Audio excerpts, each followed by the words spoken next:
God bless mga bro. Pwede ba tibuan ang holy water, holy oil, o ang holy salt? Salamat. Pwede ba tibuan bro? Or dungagan? Ang tubag dili. So, dili pwede nga, sa una, dami nawali na sa una, makuag 1/4 dugangan, o gibadlong may anak, kay dili na siya maoy rolling sa simbahan.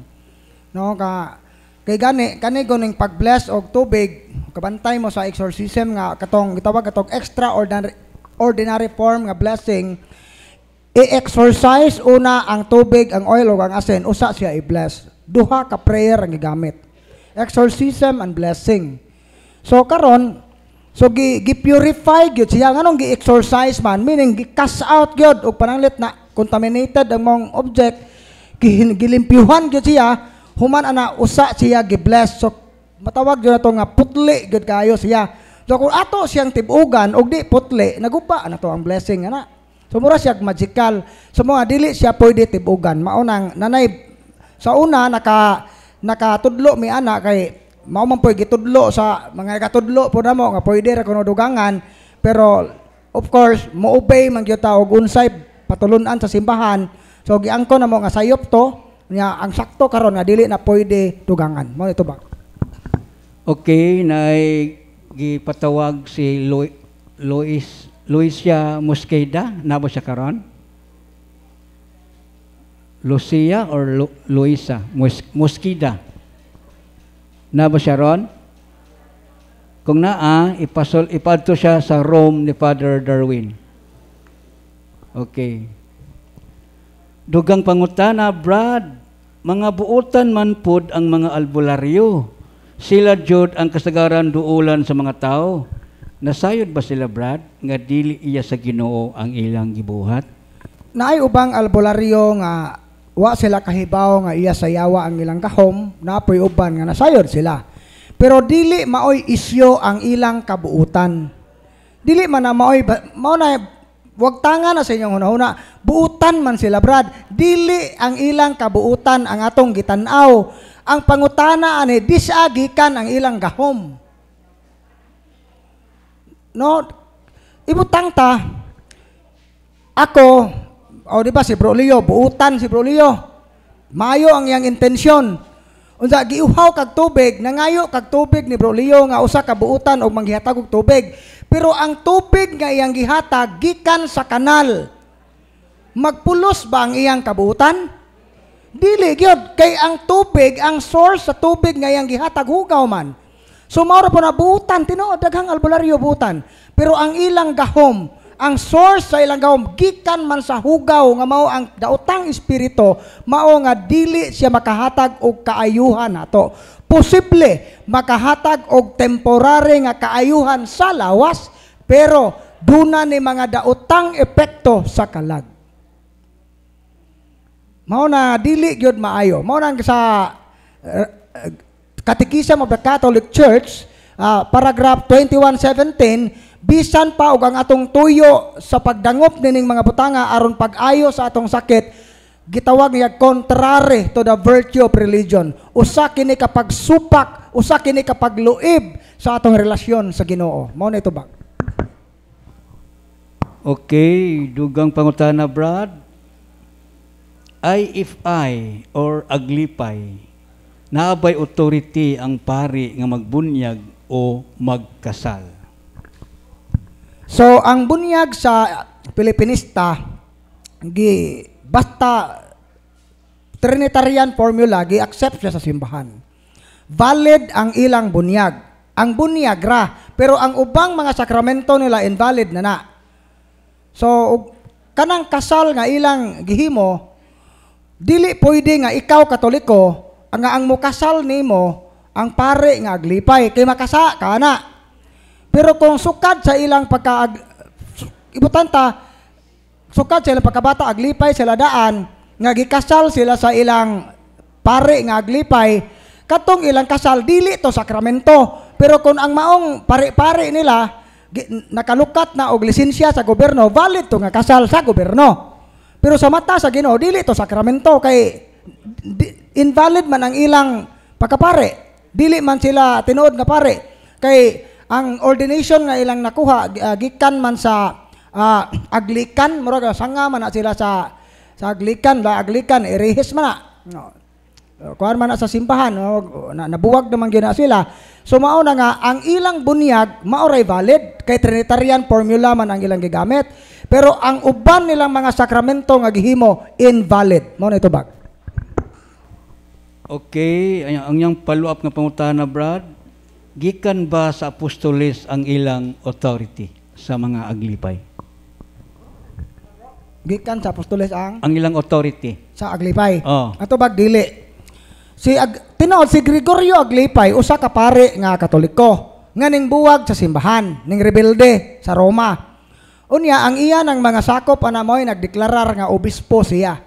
So mao na nga wa siya ay authority, ang usa ka ordinaryong pare wala na siya ay authority nga moordinar og mga sakop. No, wala sila authority nga gikan sa mga apostoles kay si Gregorio Aglipay nabuwag ning buwag sa simbahang Katoliko. So mao na nga wala sila connection sa mga apostoles. Kung i-trace nato ang history og dili ta bias bitaw nga pagkatao, kana bang independent ra gyud ka og imo tong i-trace ang history kinsa sa mga simbahan karon sa tibok kalibutan nga kung imong i-trace ang origin maka-connect sa ulag sa tupapa nga mo San Pedro. Og dili ta bias nga pagkatao ang Katoliko ra makasumpay ana maka-trace back. Pero ang uban masakpan nimo nga ang founder diyan nga simbahan tao ra pod dili si Kristo. So mao na no nga I hope nga dili ta allergic og history kay sa Job chapter 8 verse 8 read the history and see. So ang tagalaing relihiyon di pabasahog history. Nganuman kay ilang mga sakop og ilang napabasahog history masakpan unya sila. Di mamalik nagkatoliko. Pero kitang Katoliko, watay gitago, nganong itago man ta, dili angay itago ang kamatuhuran. Mo na ito bag. Okay, dugang pangutana, wako kabalog asa primero ani, pero balag magbaliktad-baliktad, basahon lang yapan ako, ha? Naay magsunod-sunod nako nga bahong sunog og magsigi kog panguros mawa unsa may buhaton para dili na mobalik. Okay, so kabahin anang sitwasyon na dili may makakonclude nga kana siya psychic abilities ba na tungod kay abi ko ninyo kining mga tao nga naka-experience og demonic harassment mao ra pod nagsimptomas sa mga tao nga naay schizophrenia, mga mental illness, mga hallucination. So mo na nga ato sa nang i-check mas maayo nga imo nang isulti sa case officer o deliverance minister nga makahandle nimo niyang palis kay para ma-discern na siya kung dili ba na siya psychological or sabi psychological ba na siya or active ba kaha ang imong psychic abilities. Mao na nga naay mga interview, naay mga pangutana. We hope nga honest mo sa pagtubag sa mga pangutana. Ayaw mo kaingon nga okay ra mo bisag dili mo okay. Kay dili mi makatabang ninyo ana. No parehara gud sakit imong ning adto ka sa doktor, makatabang unta nimo ang doktor.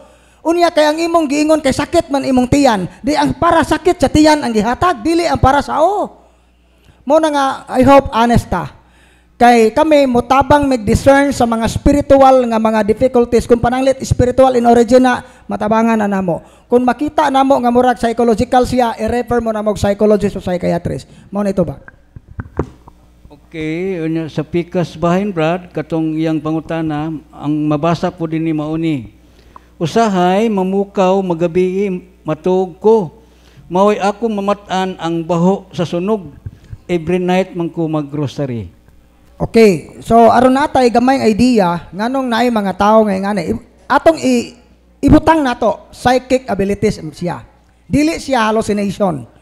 Tinuod siya nga demonic harassment. Unsa may mga cause ngano man nga ang tao makasinati og ingon ana nga atake gikan sa yawa. Posible sukad sa imong pagkabata o di ba kaliwat mo albularyo. Kaliwat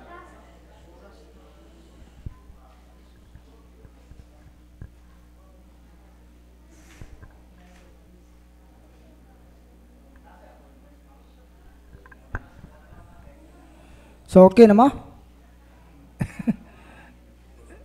So hanata. So unsay mga rason nganong maka-experience ang usa ka tawo mga harassment ma-active ang yang psychic? Una, Kung kaliwat og albularyo o dili ba ka siya sige siya patambal og albularyo. Kung pananglit ang nangutana at tumaong pangutana bro Leo, nagduwa na siya spirit of the glass sa una. Spirit of the coin. Charlie challenge, mga demonic, mga occult, o di ba kanang mag-birthday ang dugo sa manok ipangkuro sa agtang sa birthday. Magpahimad, magpakudlit, magpatayhop. So magpatagna-tagna, magpabaraha.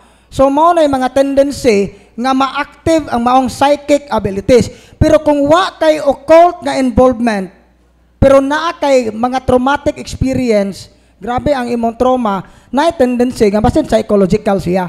So mao na nga atong i-check na unyang palis. Mo titubag. Okay, naay dugang pangutana, bahin Brad sa kumpisal. Kapila man sa kada bulan mo kumpisal. Sa isa ka bulan kapila man mo kuno mo kumpisal. Okay, ang atong katikisam gani, wala man magdili nga mo kumpisal ta kara adlaw. Kana kung gitugot sa imong spiritual director, na kay spiritual director.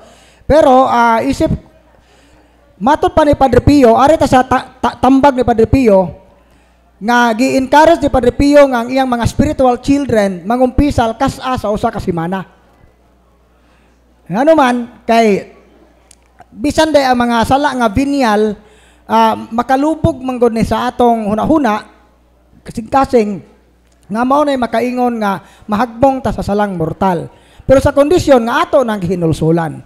Pero sa kasagarang practice sa simbahan karon is kining gitawag og monthly confession. So ato na lang pong i-honor ang mga pare kay naman may mga pare nga busy po sila, mao na nga ila lang mahatag is once a month nga kumpisal. Pero kung makakita kag pare nga matawag na to nga spiritual director nimo nga okay ra niya og weekly, okay ra niya og daily, wa nay problema. Si Saint Carlo Acutis karadlaw to mangumpisal. Gani ang mga santos karadlaw sila mangumpisal nga naman kay kini ding mga tao nga mas mulawom na gani ang imong pagtuo, mulawom pud ang imong pagtan-aw sa sala nga bisan ang gamayng sala bugat na para sa imong konsensya tungod na kay ning tubo naman ang pagkabalaan. So mao na nga kung gusto kag daily kay murag ning tubo na imong sanctity ug makakita kag spiritual director nga mo'y makaagak nimo, why problema. Pero kung naglisod ang ato ra gyud kining monthly confession. Kung pananglit wala kay spiritual director. Mao tay tubag.